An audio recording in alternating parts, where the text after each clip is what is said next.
Here is my conversation with author Daniel Quinn. You're listening to the Sea Realm podcast. Turn on, tune in, and take heart. Welcome back to the Sea Realm podcast. I am in Houston, Texas, in the home of Daniel and Rennie Quinn. It is a beautiful home. Thank you for having me here. Oh, very glad to have you here. And welcome to the Sea Realm podcast. Thank you very much. Before we started the recording, I had made a couple admissions to you, and one was that I had not read a great many of your books, and I have not read the one that most people have read, which is Ishmael. But I have read Beyond Civilization, and the topics that I was most interested in talking to you are encapsulated in that book. And you were just telling me that after Ishmael, readership on any particular book starts to fall off, and I wonder if you'd pick up on that thought. I really have no theory about it. From the very beginning, I heard from countless people who say, I never read fiction. And I made an exception to read Ishmael. And I have the feeling that a lot of non-readers read Ishmael. They've been, their friends have urged it upon them. But they don't say, well, by golly, I wonder if Daniel Quinn has written something else. And they don't go looking in the bookstores, because my books are all in the bookstores. All of the major bookstores carry all of my most important books. The Story of B, Beyond Civilization, My Ishmael. I don't know how many of them carry After Dachau or The Holy. I think many of my readers are puzzled that I write books like The Holy, which I understand you've read. I've read about two-thirds of it, so I'm interested in discussing the themes, but not the plot points. Right. Of course, what I'm trying to reveal to my readers is that having a different worldview means that I write a different kind of novel, even if it is not a teaching novel. The Holy is not a tract of any kind, whereas Ishmael is obviously a teaching book. But no one else in the world would write The Holy. And that's what I'm trying to show by writing such a book, is that you must do what you're best at doing. And that was my best work of fiction, simply speaking. As a work of literature, The Holy is my best. It's very compelling. There are some books, one that I just finished, I was telling you about before we started recording. It's called The Shell Game, The End of Oil, The Next 9/11, The End of Civilization. And it's exhaustively researched. And reading it, one can tell that it is exhaustively researched.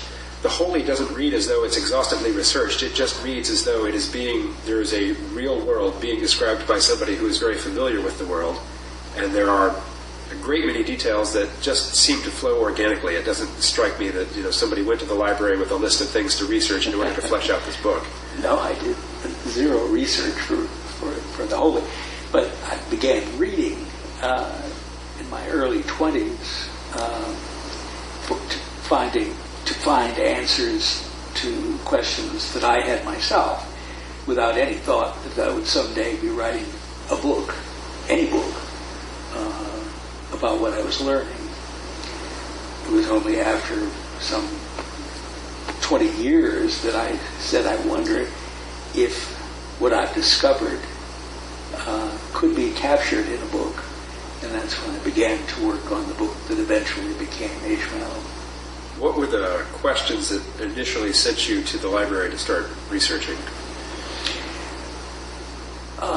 Probably the simplest way to say it is, the question is, what happened to the first 3 million years of human history? Why is it waved away as of no importance, as if it didn't exist? Why is it that in our culture what we perceive is that the last 10,000 years are the only ones that count, and that we are the only ones who count? And so I'm trying to find out who those 3 million, who lived during those 3 million years, and how they lived. And course, they didn't. Their descendants, they have descendants. Those people, Aboriginal people, who are still living today. I believe the number is something like 300 million of them still exist and are still being studied. And so I was reading the work of anthropologists for the most part, and a book like this, which been reading, called Original Instructions: Indigenous Teachings for a Sustainable Future, which would have been impossible to get published 15 years ago. 15 years ago? 15 years ago, because indigenous teachings, it would have been a meaningless thought, a meaningless idea to publishers. Who would care what some Aboriginal living in New Guinea thinks? Anthropologists care. So they will go and study them, but they're the ones who get published. Whereas these are writings by Aboriginals themselves. This sort of book couldn't have existed when I was reading in my 20s, 30s, and 40s. So given that when you first started researching, all of the books that were available were written from the self-styled superior perspective of white man's anthropology, studying the savages, what was your first clues? What were the first stepping stones on the path that led you to Ishmael? Well, I would take issue with part of what you said. Certainly the good anthropologists make every effort not to be biased in their study, trying to make themselves like cameras. They're just recording what they see, trying not to filter, not to impose a cultural filter on what they see. What I eventually learned was that there exists among Aboriginal peoples the first, what might be called religion, and the only universal religion that has ever existed on this planet, which has been called disparagingly animism. And when people speak of animists, they generally mean ignorant, savage, superstitious people. But in fact, animism is not superstitious.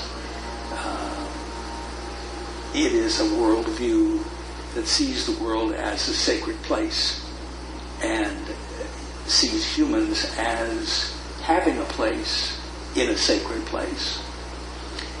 In contrast to Christianity, for example, which sees the earth not as a sacred place, but merely as a way station where humans are tested to see what they are worth and whether they are worthy of heaven or hell after death. And if it were a sacred place, then humans would not have a place in it, because humans are not sacred. In Christian theology, we are all sinners. We are born sinners. And we do the best we can to approach holiness according to Christian view, whereas in the Aboriginal view, in the animist view, humans are as holy as alligators or pigeons or frogs or oak trees, just as much to be valued. And they are just as much to be valued as we are. And they do value the life forms around them in a way that we don't. This is what I learned as I read. There are some questions that I want to ask that I know the answers to, but I just want to like to have you articulate them so we can build on that. Sure. Is animism compatible with civilization, using the definition of civilization that you had in mind when you were writing Beyond Civilization? And to answer that question, if you would, start with that definition. the worldview that I enunciated is my worldview. I live in civilization, and it's not incompatible. Civilization is not incompatible with that view. Anyone can hold that worldview